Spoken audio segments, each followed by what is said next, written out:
actually trying to move on the commission, which would have been Carlo Gambino, Frank DeSimone, Tommy Lucchese, and Stefano Magaddino. Magliocco was called under the carpet for his actions. The commission would end up shelving him, fining him $50,000 and sending him pretty much on his way. Joe Bonanno, on the other hand, just took off. Bonanno pretty much at that point was terrified and he fled to Montreal. The commission, in his absence, realized that he likely was the man behind the plot, as Magliocco didn't have that kind of power. And, how the commission felt or what they wanted to do, I can't really confirm. I wasn't there. But I suspect what happens to Joe Bonanno down the line is probably what they would have done either way. And as we know, Bonanno would basically be shelved, but it would be a few years before that would happen. In any event, Joe Bonanno was hiding out in Montreal, and when immigration finds out that he had lied on his paperwork about having never been arrested, he ends up getting sent to Bordeaux prison for 3 months before being thrown out of Canada completely. Bonanno would arrive back in New York. Specifically, he would show up in Manhattan in October of 1964, and then he immediately disappears again. And the ruse that his attorney and him would use is that he didn't know where Bonanno went and that he was probably kidnapped. And it also sort of coincided with Bonanno being sort of brought before a grand jury inquiry. And some may tell you that, he faked his kidnapping to avoid questions, but I don't believe that for 1 second. He knew he was in trouble with the commission. And so basically he launches another escape, which is exactly what he did, but we'll talk about that later on. In the interim, Joe Colombo had taken over the head of the Magliocco crime family. He renames it the Colombo crime family. Colombo had some interesting things going on for himself. He was taking over what was the Profaci crime family, which had survived its first war. And then Joey Gallo sort of went on that kidnapping spree. And obviously we'll talk in depth about that sort of thing when we talk about the Colombos. But Colombo was a former hitman for Joe Profaci and was the youngest mob boss in the history of Cosa Nostra in America at the age of 41, and he was the first American-born mafia boss ever. Everybody else had been born in Italy. With Carlo Gambino's help, there is probably little to no way that Joe Colombo ever climbs that ladder on his own. But Colombo, like so many others, had other designs and didn't truly respect the people that put him in his place. And so we have to take a step back for just 1 second, because while this, we're going to cover all of this extensively when we do the Colombo crime family, the first Colombo War is an important benchmark because it includes Carlo Gambino.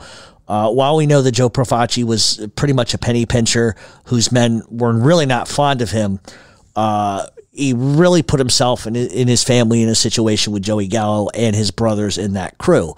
At the time, Colombo was just a captain within the Profaci crime family. One of the things that Profaci did was charge $25 a month per soldier or associates that he had.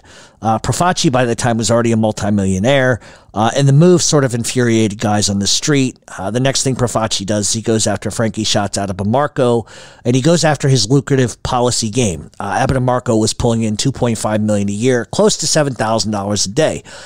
Guys just felt on the street that Profaci was overreaching, and Abitamarco refused to pay tribute. We can argue whether that decision is right or wrong on his behalf, but Joey Gallo also refused. The Abitamarcos, his debt began to rise, and Profaci says, "I've had enough of this shit, kill him." And so there's two stories that sort of go around historically about this event. One is that Profaci asked Joey Gallo to kill Abitamarco, and in return, he would hand over all of those rackets to Joey Gallo. The other story is that Joey Gallo refused to even get involved in it at all. But what we do know is on November 4th of 1958, Abitamarco gets killed. Then Profaci demanded that Joey Gallo go out and bring Frankie's son, Anthony Abitamarco, to him, as they were going to kill him as well. And Gallo wanted no part of that. He didn't think that killing, the guy's son was justified on any level. And as a result of that, whatever kickback that the Gallos might have gotten for helping out from that aspect, because of Abitamarco's demise, didn't come back to them, which is what starts the first war to begin with. While this is going on, It was Carlo Gambino who met with Joe Gallo and the Garfield boys, and he pushed them in the direction to remove Profaci by any means necessary. So Gambino was propelling them, keep fucking with him, keep fucking with him, keep fucking with him. And a lot of that was because Gambino was not comfortable with Profaci and the Bonanno Alliance. Gambino obviously was the head of the commission at this point, but anything he could do to sort of nullify giving Bonanno any more power, he was going to try to do. Gambino's mistrust of Joe Bonanno went way, way back, and for good reasons. And we've talked about those throughout not only 5 years into doing this show, but we've talked about it in the last couple of weeks with other crime families. And what that would lead to was Joe Gallo kidnapping Joe Magliocco, Joe Colombo, Frank Profaci, John Simone, and others. And the move was purely designed to force Profaci to sort of give concessions, more money. And Gambino 100% backed everything that Joey Gallo was doing. I don't want to get into the entirety of, the Colombo Wars. Because, like I said, we're going to cover that at a later date. But in any event, Gambino would use that friendship with Joey Gallo again. Joe Colombo had a beef with Gallo, which went back to the days of Profaci. They just never liked each other. He didn't like the way Joey Gallo acted. Joey Gallo didn't like that he was frugal. But more importantly, when Joey gets released from prison in 1971, Joe Colombo was now a boss. So we're going to take a step back to 1970 because there's a couple of things that happened. In 1970, Carlo Gambino ends up getting indicted for conspiracy to hijack and rob an armored truck, which the truck was robbed and some $3 million was stolen. He would be arrested on March 23rd of 1970, and he would be released on $75,000 bail, but would never be brought to trial because every single time they got close, he would fake a heart attack. He would fake ill health, and doctors would back that up. That same year, the Supreme Court would order that Carlo Gambino get deported because he did not enter the country legally. And once again, as those hearings began, Carlo would faint, he'd fake his heart attacks, and eventually all of that would be thrown out of court because of his ill health. So he was Machiavellian in that sense. Also in 1970, the Bonannos were going through a bunch of shit as well. As Jerry Catena took over as boss of the Bonannos, he would end up getting arrested and sentenced to prison time. The Bonannos had been using, a ruling panel structure for some time, and for whatever the reason, and I'm never going to understand this, Tommy Eboli seized the opportunity to shine. It was his sole desire to become boss of the Bonanno crime family without any sort of interference from anybody, and his scheme, like I said, still to this day, I don't understand. He borrows $4 million from Carlo Gambino to establish a new drug trafficking operation. Now, why he needed to do that, I really honestly don't fucking know. I don't get it. Drugs were being moved in a million different ways. I think it was his way of showing Carlo, hey, you're going to give me $4 million. I'm going to turn it into $26 million. Now you'll back me to be boss because I'm showing enterprise. And that's really what I think it came down to for him.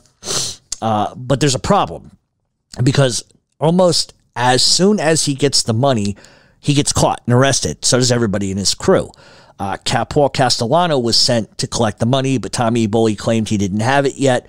Next thing you know, Carlo sends Neil Delacroce to get the money, and he doesn't have it. He goes back to Gambino with the news, and Gambino orders his death immediately.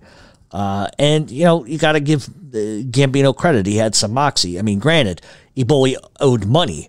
But really on the back end of that, he played into a couple of things that Gambino wanted. And Gambino didn't want to bully head of the family. He wanted to put Frank Funzi Thierry in because they went way back. He trusted him, and it was good for business. And so what better way to do that than having a justification of this motherfucker robbed my money, kill him. It allowed him to do certain things. And Gambino did that his whole entire fucking life. He would always align himself with people he could bend and manipulate, and if he couldn't, he killed them. It's just as simple as that. On July 16th of 1972, Eboli is coming out of his girlfriend's apartment. As he approaches his Cadillac, Neil Delacroce leans out of a box truck and shoots Eboli 5 times in the fucking head. Pretty much, in the head and neck, pretty much ending his life, and he died right there on the spot. Nobody has ever been charged with that murder. It's still an unsolved murder. In April of 1970, Joe Colombo creates the Italian-American Civil Rights League. The truth is, Joe Colombo only designed this league not because he believed in Italian rights, But what happened was his son, Joe Jr., got caught basically melting down silver coins, which was illegal, and he gets caught. And one of the ways that Joe Colombo thought he would fight that is by attacking the FBI and saying that they only fucked with him because he was Italian, which we all know is a fucking joke. I've seen a lot of people defend that league, and it was a ruse, the whole entire thing. But the IACRL, which is the Italian league, their main goal was to overturn cultural slights against Italian Americans, and they would plan to use boycotts, would attempt to get Ford Motor Company and Alka-Seltzer to withdraw their commercials for companies. They just wanted to sort of take all the companies that were giving money to this kind of shit. They wanted to strip them of that. They also wanted the word mafia not to be used when discussing any Italian. And like I said, it all comes back to it being a ruse to get his son out of a jam. And what it does is it begins to take, on its own kind of theatrics. For whatever the reason, Joe Colombo began to take to the streets. He began to rally. He would even picket outside of FBI offices. And it was just not something that you did as a mob boss, as a family. Let's just be honest. So specifically, Carlo Gambino didn't like it. Gambino and others on the commission felt that it was just unnecessary. It was bringing heat. And they had asked Joe Colombo a couple of times to tone down his rhetoric. But I think that the league sort of goes to his head. And at the same time, the IACRL is gaining steam. The Godfather is being filmed in New York City at the time. And it's been wrongly recorded for years that Joe Colombo used his power to make sure that the script of The Godfather was changed so that words like mafia and Cosa Nostra did not appear in the script or in the film. None of that is true. And that's one of the bigger delusions that Colombo told the press. That's one of the bigger delusions that has been spread, for 40, 50 years now. Believe it or not, it was actually Russell Bufalino who was the one that put a stop to it, because Bufalino owned the fucking studio heads at the time. He was the guy that controlled them. It was at the suggestion of Carlo Gambino that they leave the movie alone. Just leave it alone. Let them do what they want to do. Let them do as they see fit, but under certain parameters. This is one of the reasons why Francis Ford Coppola did not want to make The Godfather Part 2. Every fucking person they had on that production, it was a no-show job. The mob infiltrated every aspect of that film. But it was Bufalino who sat down with Albert S. Rudy, the producer of The Godfather, to ensure that certain things didn't appear. Now, I know that lying sack of shit, Gianni Russo, would probably tell you it was him, because he's been in every historical event that's ever happened in the mafia, like some other fucking rat that we've all heard of. And to be honest with you, I don't know who's more delusional, Gianni Russo or the fucking rats. But at the same time that this is going on, Joey Gallo gets out of prison. So when Joey Gallo gets out, I think that there was a determination on his part to come out and go right back to the streets. Gallo was also, sort of his own entity, but with Colombo as new boss, I'm sure that he had designs on taking a run for the top. I'm sure he wanted to be boss. Whether that was truly his desire or not, I don't know. But what I do know is that Colombo knew he had a problem immediately, because Gallo was not one to fall in line. So as Gallo was released, Colombo actually sends word that he wants to have a sit down with Joey Gallo, and he sends Joe Iacovelli to go see him with a $1,000 envelope. Welcome home. Here's $1,000. By the way, we need to meet. Colombo's fear was that with the first war behind them, the second war behind them, that Gallo might have designs on starting a bunch of shit. Gallo absolutely refuses to go to the meeting, tells Iacovelli to basically that peace doesn't mean shit to him. He doesn't want the fucking money, that he's not going to abide by any peace accord because he was in prison when that treaty was agreed to and he had no part of it, so he didn't give a fuck. And then he basically just says, this $1,000 is a fucking joke. I wiped my ass with it. But for $100,000, I'll settle all the beefs and I'll behave myself. But short of that, Colombo could go get fucked. Colombo didn't take the news well, and he refused to give Gallo a dime or any rackets, which was a horrible move on his part. whereas Gambino had poked Gallo into going at Profaci and to not relent. Now he's poking Gallo to go against Colombo. So as Colombo keeps ranting and raving about the Italian League, Gambino and others begin to see that Colombo, in fact, was not going to listen to them.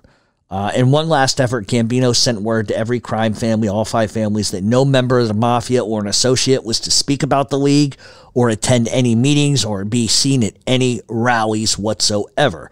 And there's a few reasons for that. On its basic reason, they just didn't want anybody from the mob being seen at these events. It drew attention. 2, Gambino didn't want anybody showing Colombo support with this nut act. 3, Gambino was going to kill Colombo. That's what it all boils down to. Those are the 3 things. Colombo wouldn't listen to reason, was making a mockery out of the mafia, and he really made a stooge out of Carlo Gambino. And that's not something that Carlo Gambino was going to put up with. So Gambino had been pushing Gallo out a lot of different times for a lot of different things, but especially in the Profaci days. But now it was time to get Colombo. And I don't care who tells you what. The truth is, Carlo Gambino ordered the death of Joe Colombo and handed the contract to Joey Gallo. The move, if you think about it, was a pretty Machiavellian move. He had pushed Gallo into war years before with Profaci. That pretty much worked, and now he was pushing him against Colombo. Gambino knew that on the streets that everybody knew about the heat between Joe Colombo and Joey Gallo. He knew that when the shit hit the fan, there would be those who would blame Gallo for hitting a boss. He was not just setting Gallo up, but Colombo as well. He didn't give a fuck about Joey Gallo. It was like serving up the lamb to the fucking slaughter. Gallo, for his part, had every single reason to want to kill Colombo to begin with. And I'm sure that Gambino probably said to him, you do this and we'll let you take over the Colombo crime family. I would almost assume that's what Carlo probably did. He didn't have to offer that because Gallo didn't like Colombo to begin with. So Gallo already had an incentive to do it, but I'm sure Carlo, sort of sweetened the pot a little bit. So during this time, Colombo gets convicted of perjury, and he was sentenced to 2.5 years. But at the time, he was waiting for an appeal. He had an appeal in. The court was going to hear it. So in between all of this nonsense with with Joey Gallo and the Italian Unity League, he's sort of waiting to either be resentenced in that case or to figure out what the appeal process is going to be. Had he gone to prison, he probably would still be alive. In 1971, while awaiting his appeal, he launches a huge, infamous Unity Day rally in Manhattan at Columbus Circle. As Colombo goes to speak, he gets shot 3 times in the head and neck by Jerome A. Johnson, who was posing as a news cameraman. He would be shot dead on sight immediately. Jerome Johnson didn't make it out. Almost immediately, Colombo's bodyguards shoot him. Colombo would never again regain consciousness and would die in 1978. Joe Colombo didn't listen to Carlo Gambino. He took advantage of the commission, and he paid for it with his life for it. It's worth noting that Jerome A. Johnson was seen meeting with Joey Gallo a week prior to the hit, and had been related to a few guys who did time in the can with Joey Gallo. One of the things that Gallo was doing on the back end was organizing black gangs and gangsters of all kinds. He was the one who taught Nicky Barnes how to organize his drug operation into a mafia family structure. And once Joey Gallo gets on the outside, he begins using African Americans, pretty much putting them into his crew, much to the disdain of the old timers. So the connection between Johnson and Gallo has been, proven a dozen times or more. Gambino plays Gallo like a fiddle, and Gambino knew he wouldn't necessarily have to kill Gallo because there would be those who were going to jockey position in the Colombo crime family.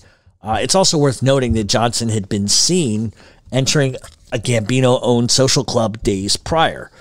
A year later, Joey Gallo would be shot dead while eating dinner at Umberto's. Joe Iacovelli would take over for the family, and the order for Gallo's death came from Iacovelli, but Iacovelli would only last a year before Carmine Persico would take over.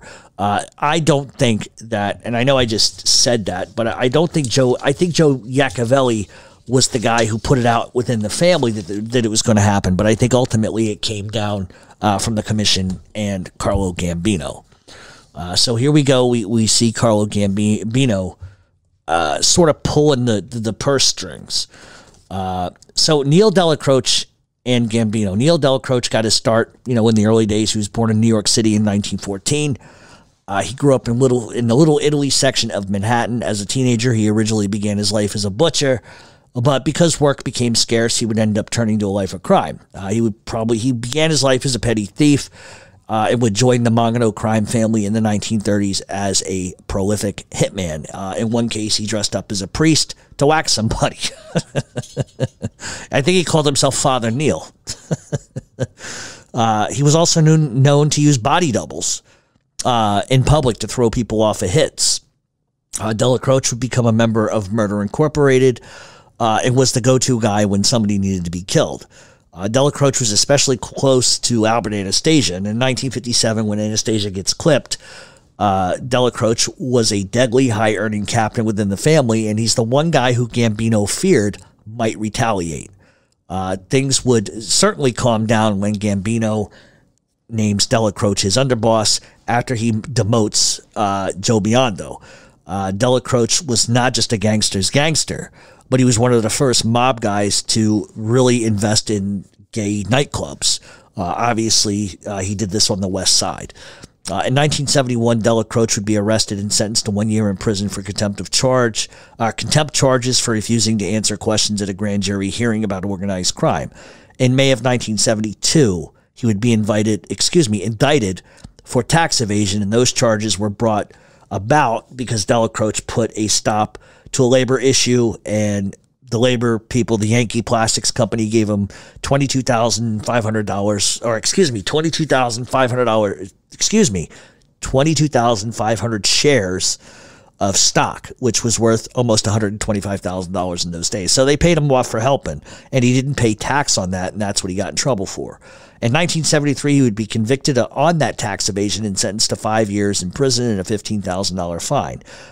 We have to keep in mind, at the time, Dellacroce was essentially running the day-to-day businesses of the Gambino crime family. Carlo Gambino had really not, he wasn't retired, but he stepped back a little bit, but he was relying on Dellacroce to handle the business wing of the Gambinos, while Paul Castellano, his cousin, handled more of the blue-collar business side of things. Dellacroce had the respect of everybody around him, including Gambino, but Gambino elevated Dellacroce because it was an olive branch. And Dellacroce was the type who believed that the boss was the boss was the boss, and he would essentially fall in line. But his street credibility and his ability to murder and control the unions made him the best viable candidate for Gambino at the time. But it was also a way to keep a close eye on him as well. Stay tuned. We're going to take a break. When we come back, we are going to finish the Gambino Crime Family History Part 3.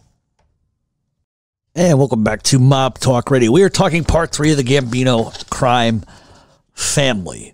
All right, so we left off that pretty much he elevates Neil Dellacroce sort of to keep a close eye on him, and Arthur and Olive Branch as well. So by most accounts, when Gambino dies in 1976, the natural succession would have likely gone to Dellacroce. But because he was in prison at the time, any attempt that he might have had to argue against Castellano being the boss, he's not going to have a choice. He can't really argue it. And one may, you might almost, too, suspect that had Dellacroce not been in prison, maybe Carlo Gambino might have decided something differently. I don't ultimately think that he would have. So, the question becomes, was Paul Castellano the best option? Carlo felt that Paul Castellano matched the mold of the direction that Gambino wanted the family to go. But with Dellacroce obviously in prison, and considering the past against them, it makes more sense as to why Gambino would pick Paul Castellano. Neil would get out of prison shortly after, and on November 24th, 1977, Paul was officially named the head of the Gambinos and ends up naming Neil Dellacroce as his underboss. and he hands the extortion, robbery, loan sharking, and gambling activities all to Della Croce to run. Paul Castellano was born in 1915 in New York City. His family had, obviously the Castellanos immigrated from Sicily. His father, Joe, was a butcher by trade, but had joined the early version of the Mangano crime family. Castellano, by all accounts, wasn't a good student, and he ends up dropping out of school in the 8th grade to pursue a life of being a butcher. The Castellanos family in Italy were a mafia powerhouse and had become a bit of a powerhouse in Brooklyn, New York before Carlo would arrive. Castellano would begin to learn the butcher business, but eventually would start running numbers for his father. He would not only run numbers, collect numbers, but he would collect payments and he would pay out debts that were owed. In 1934, Paul is arrested in Connecticut for robbing a haberdasher. If you don't know what a haberdasher is, suit store, hat store, etc. When police snatched him and his 2 accomplices up, the cops ended up beating the shit out of Castellano, wanting information. He explained that he was merely giving 2 gentlemen who he didn't know a ride home after he robbed the store. He didn't admit to robbing the store, but he just says, listen, I don't know these 2 guys. I just picked them up on my way back. And he refuses to name them. He refuses to admit anything or to say that they had anything to do with it. The police would then beat Castellano really to a fucking pulp. And then they would indict him. He would be sentenced and would end up serving three months in prison. That's a hell of a charge, only at 3 months in prison for robbery. The move would enhance Paul's street credibility for taking a beating and not uttering a word on any of his friends. It's worth noting that actor Richard Castellano, who played Clemenza in The Godfather, was actually Paul Castellano's nephew. As the 1940s came in, Paul would become a made member of the Mangano crime family and was quickly elevated to capo rank under the leadership of Albert Anastasia. By 1957, Castellano would be pinched for obviously attending Apalachin. He would be arrested. He would refuse to talk and would serve a year in prison for contempt of court. So as you see, there's a record of Paul not talking about anything. So that's a good quality to have, right? He then was brought up on charges of withholding information from a police investigation, was sentenced to 6 years in prison, all related to Apalachin, but that sentence would be tossed out in 1960 on appeal. So the one thing that Paul Castellano specialized in was taking illegal profits and using them to buy legitimate companies and making them beyond successful. Using his background in the food industry and specifically the butcher trade, he would launch Dial Poultry. It was a chicken distribution business that supplied over 300 butchers in New York City. Castellano would then move into Key Foods and Waldbaum's. Castellano would use his mob background to shake down Key Foods and Waldbaum's, forcing them to take his chicken instead of everybody else's in all their stores. And if they didn't, there were threats of intimidation. And customers had no choice but to buy Dial products. Castellano was able to infiltrate legit businesses and able to infiltrate construction rackets. He would form Scaramix Concrete Corporation, put his son Philip in charge, and at the time they had a full monopoly of concrete construction on Staten Island. This was prior to, obviously, the Concrete Club, which Castellano would help organize, and he would use that company to take 2% kickbacks, but we're going to get to that later on. Not only construction, but Castellano would move into unions as well, taking over control of the Teamsters Union Local Chapter 232, which was the concrete pouring union, which handled all the major projects in New York City and on Long Island. As the 1970s sort of come along, Castellano was known for being an incredible businessman. Not only would he kill somebody if anybody got in his way. That's the one thing about Paul that I think people don't give him credit for. He had no problem having people killed. But his true calling was manipulation of the rackets, be it construction, be it food, be it industry, be it restaurants. One of the other rackets that he controlled was restaurant machines, be it ovens, slicers, etc. He had control of every single one of those things, and he had a monopoly on it. He would force restaurants to buy his products under threat of a sudden fire. He also would be able to take illicit Gambino money and put it into profitable businesses for Carlo and others. He was always known for doing that. And in 1975, he ends up having Vito Borelli killed. Vito Borelli was actually dating his daughter, Connie. He had made the mistake of calling Castellano Frank Perdue behind his back because Castellano resembled Frank Perdue of Perdue Chicken fame just for his business acumen. Castellano didn't like it. Castellano gets pissed, orders his death. Joey Massino was the one who committed that murder as a favorite of Paul Castellano, and it wouldn't be the last time that Castellano ordered the death of his daughter's boyfriend. Castellano would end up going on to control the East Coast wholesale meat market and fully controlled the United Food and Commercial Workers Unions. So if you're unfamiliar with the UFCW, the United Food and Commercial Workers International Union is a labor union representing 1.3 million workers. It's here in the United States, also in Canada. Its industries include retail, meatpacking, food processing, and manufacturing, hospitality. So for Castellano to control that completely is fucking humongous. Not many other mob bosses can say that they controlled such a lucrative and massive union. So Castellano never gets credit for this, but he was dangerous in the sense that he carried a lot of power and weight. When Dela Croce was effectively running the day-to-day operations with more seedy mob rackets. So Paul was handling a lot of the blue-collar shit.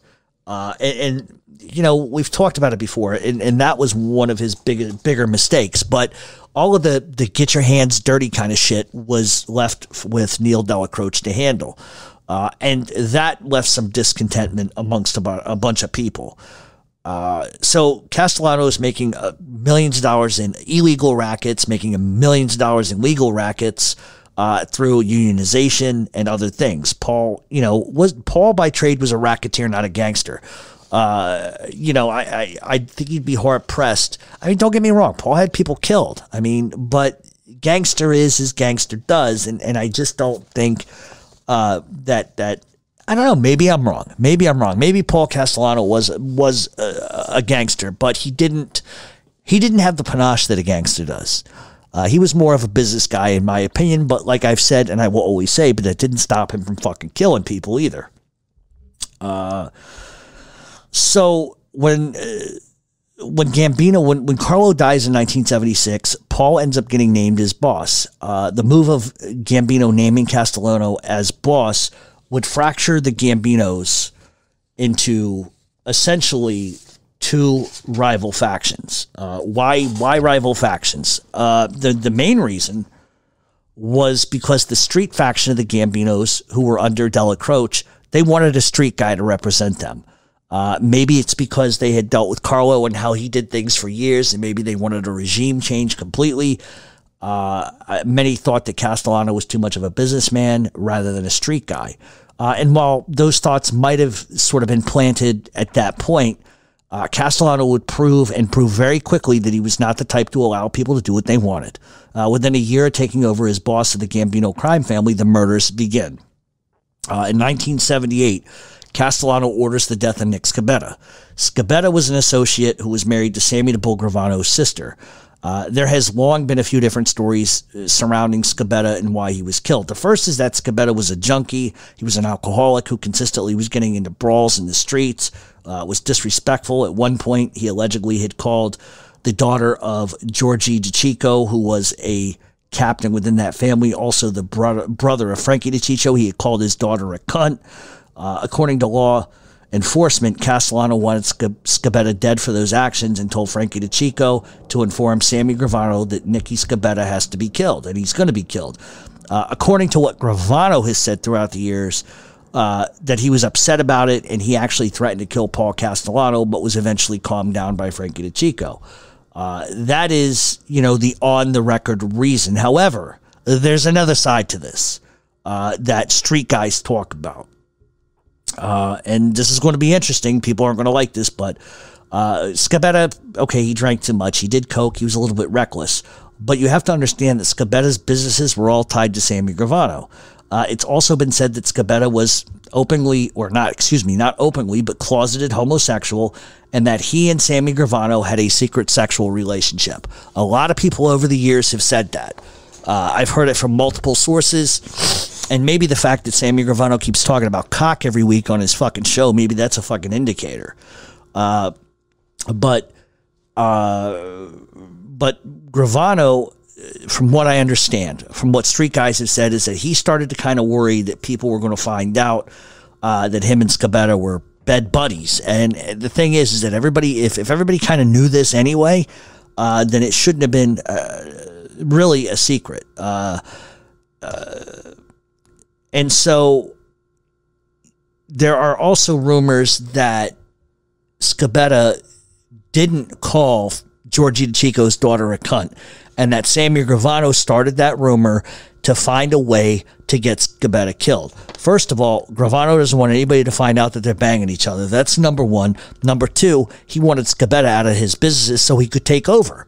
And Gravano, throughout his history, has shown Louis DeBono, Robert DiBernardo. He did that to them too. He lied and made up shit about them so he could absorb their businesses. This is one of the things that Gravano has done throughout his history. I mean, it's public knowledge. And it was just an early sign that Gravano would use any lie he could to propel himself on the streets. Gravano and Scabetta owned a lot of clubs together, and Gravano wanted them for himself. So basically, he uses his Scabetta's cocaine issues and his alcoholism to promote a crazy story that just wasn't true, knowing it would get back to Paul. His act of wanting to kill Paul Castellano over Scabetta is a ruse. That never happened. He never threatened to kill Paul Castellano. None of that ever happened. Gravano wanted Scabetta dead because of their secret play dates that were happening. And because he wanted his business for himself. It was a guy to get out of the fucking way. Gravano was told to clip Scabetta, which he did in 1978. Gravano would shoot Scabetta and dismember him, and only his arm was found. The only remaining thing that was found of his body is his arm. So while Paul gets credit for ordering that murder, Paul had been lied to. And just like we are going to see in future shows, how Gravano lied to Gotti nonstop. Shortly after the murder of Scabetta, Gravano absorbs all of his enterprises. Later in 1978, Castellano orders the death of Captain James Eppolito. Yes, he is related to Louis Eppolito, and his son, Jimmy Eppolito Jr. Nino Gaggi had a problem with the Eppolitos. There was a beef. There was a beef at the time, and we're going to get into this a little bit next week when we get into DeMeo and Gaggi and Monteglio and all these other fucking nutcases. But Nino Gaggi was supervising the DeMeo crew, who at the time was involved with loan shark and extortion, murder for hire, and a multi-million-dollar auto theft ring, which we've talked about plenty of times on this show and we will continue to talk about. They were also moving drugs, which was a huge problem. Nino was taking a huge kickback, specifically from narcotics. Eppolito had a beef with Roy DeMeo and Nino Gaggi, and specifically the beef was that DeMeo had ripped off his son in a drug deal. Eppolito was pissed off about the whole entire thing, and he approaches the story with Paul Castellano about being ripped off. He would tell Paul it was over narcotics. His son technically could move drugs because he wasn't a made member of the mafia. But let's face it, selling drugs was an acceptable thing. Getting caught wasn't. In any event, Eppolito wants at least his money back, and he had approached Nino about it, and Nino basically tells him, go fuck yourself or I'll kill you. At that point, he takes it to Paul Castellano, and he explains that basically the whole situation. He tells Paul that Nino Gaggi was ratting out people to the cops, that he had seen him talking to cops, and then Eppolito asks Castellano for permission to kill Roy DeMeo and Nino Gaggi. Castellano, by the code, probably should have allowed Eppolito to have them killed, but instead Paul goes against his own edict, was non-committal about allowing Eppolito to take retribution, and instead what he does is he turns around and he tells Nino about Eppolito coming to see him and wanting to seek permission to have him killed, and that's enough for Nino Gaggi because in October 1979, I believe it was October 1st, Nino Gaggi and DeMeo end up shooting and killing both Eppolitos. However, there was a witness who alerted an off-duty policeman who soon found Nino walking away from the crime scene. DeMeo had gone in a completely different direction. There's a shootout in the streets. Nino ends up getting shot in the back of the neck and gets arrested. Although charged with the murders and attempted murder of a police officer, Gaggi was only convicted of assault for some reason, and he ends up getting sentenced 5 to 15 years in federal prison. Paul, really, tried to rein it in at that point and began pushing his family into blue-collar criminality, but the move would come back to haunt him just a few years later. And so next week, let me wrap this up this way. one of the things we talk about on this show specifically about Paul Castellano is that he may not necessarily have been a street gangster. He's, you know, maybe not necessarily would have grabbed a gun, go outside and start shooting everybody up. But I think what we cannot forget is that Paul Castellano ran the commission. Paul Castellano had a very, very, very powerful stance on a lot of different things. And he killed probably close to somewhere 200 people, had 200 people killed. I think where things sort of get lost in translation is that because Paul wasn't John Gotti, in the sense of John Gotti was flash, he was flamboyant, he was pomp, he flaunted it. I think because you have a guy that looks like fucking the tuna fish from the Starkist tuna fish can, he's not really, I guess, what you would consider an attractive guy, and he was low-key. He sat out his house. He preferred business meetings with business people rather than street guys. I think that's where the knock comes in. I think the fact that Paul didn't go to Neil Delacroce's funeral upset the apple cart a great deal. And obviously next week, as we get into the Gambino family part 4, we're going to talk about a ton of different things. Part 4 may actually be 2 shows. Excuse me, because there's a lot of things we have to discuss, because we have Dominic Montiglio. We have the drug rackets. We have Angelo Ruggiero and his nonsense. So I believe that next week's show is going to be very, very in-depth, and we're going to talk about some things you probably have never heard ever. Because I have things I've never heard anybody say. Things that I've never heard. But I think at the end of the day that Paul Castellano probably doesn't get the credit he deserves. He was a mob guy. There's no doubt about it. But I think that his preference to not be around his captains and soldiers, his preference to be around Frank Perdue and business people like that, I think just rubbed the mafia the wrong way. It sends out a bad signal when a mob boss is more interested in being highfalutin, when in reality, it would be like saying this. You see the guy at a fucking business meeting or the JC's fucking meeting in the city. Like, what the fuck is this guy doing? He's a fucking mob boss. What is he doing with these fucking people? Like, is he forgetting who the fuck he is? And I think the fact that Paul Castellano wanted more money than Carlo Gambino and anybody before Gambino was a problem too. You know, and listen, a boss earns his position however he earns it, but when you start to stranglehold the men underneath of you and you just want more and more and more money, people are going to get disgruntled. And once you're disgruntled a little bit about that, then every fucking thing they do, oh, he didn't go to Neil's fucking funeral, fuck him. Or, oh, I got to drive all the way out to Staten Island every week to give him fucking money. He's too lazy to go anywhere. All he does is sit in his pajamas and bang the maid with his cock pump or whatever the fuck it is he had. So, I mean, you know, I wonder what would have happened if, like, I don't even know anything about those things. I know Sammy Gravano talked extensively about liking them or wanting to see them, but if that's something that's permanently installed, what if it blew up while he was in the middle of a conversation with mob guys? Poof, what was that? Nothing, nothing. Why'd the table just lift 3 inches? So next week, we're really going to get into details with the Gambinos. And this is why this week's version, or part 3 anyway, was a little shorter, because I wanted to get us to a point where we understood, okay, Castellano's boss, we know which direction he's moving in, we know how he got to where he got. Now we're going to break down all the fucking problems, because it wasn't just the fact that Paul was a business guy that got him killed. There's a whole bunch of shit. And still to this day, people inaccurately say this all the time, that, well, Paul Castellano wanted the fucking tapes and Angelo wouldn't give them up, and that was a problem. Paul Castellano had the fucking tapes. He had them all along. He just wanted Angelo, A, to admit what he fucking did. That's number one. Number two, he wanted to push Neil Delacroce into giving up the tapes. You're my underboss. Give me the tapes. And he wanted to know if he could trust Neil.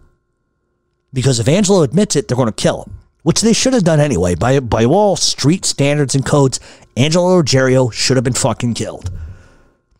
And listen, I've heard a lot of nice things about Angelo Ruggiero from a lot of different people who knew him. But in reality, despite any affection you might have for the guy, we live by rules, right? That's what they'll say. We live by our rules.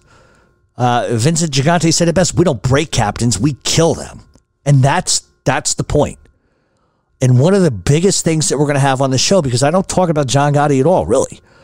But one of the debates that we're going to have, which is going to upset a lot of people that are John Gotti lovers and et cetera, and I get why people like him. He was a man's man and a gangster. There's no way around that. But when we really break it down into terms of, okay, this is the streets, and this is what the street says. This is the way that you have to fucking condone yourself. This is the way that you have to act in public with people. And Gotti went against every single fucking thing. Everything. Not that he didn't do anything that was not different than those before him. But the ramifications in the old days were a lot different. And a lot of what Gotti did was because of self-preservation. And the self-preservation part of that, he got put into because of Angelo Ruggiero. And I truly believe, and we'll get into this next week in very great detail, I truly believe if John Gotti kills Angelo Ruggiero, his crew does not get busted up. That's number one. And number two, he would have just been able to keep moving along steadily. He wouldn't have had to kill Paul Castellano. Because he kills Paul Castellano because he's afraid of Paul. He's afraid of what Paul's going to do. And that's a reality. I don't think listen, Paul commands an army. The boss says you're going to go, you're going to fucking go. So I can't blame Gotti for being a little weary of that. And then there's Neil Dellacroce, who sort of plays the fucking middle guy. And so when we get to next week, we're really, like I said, we're probably going to do 2 shows of part 4. Part 4, part 1, and part 4, part 2, because there is some in-depth detail. I really want people to understand what was going on with Angelo Ruggiero and his brother Sal's drug rackets, because that is what propels the Gambino crime family. In fact, Angelo Ruggiero doesn't get busted selling drugs, John Gotti probably never becomes boss, ever, under those circumstances. So, next week we're going to come back with an all-new show, The Gambino Crime Family History, Part 4, probably Part 1 of Part 4. So in the interim, if you have any questions...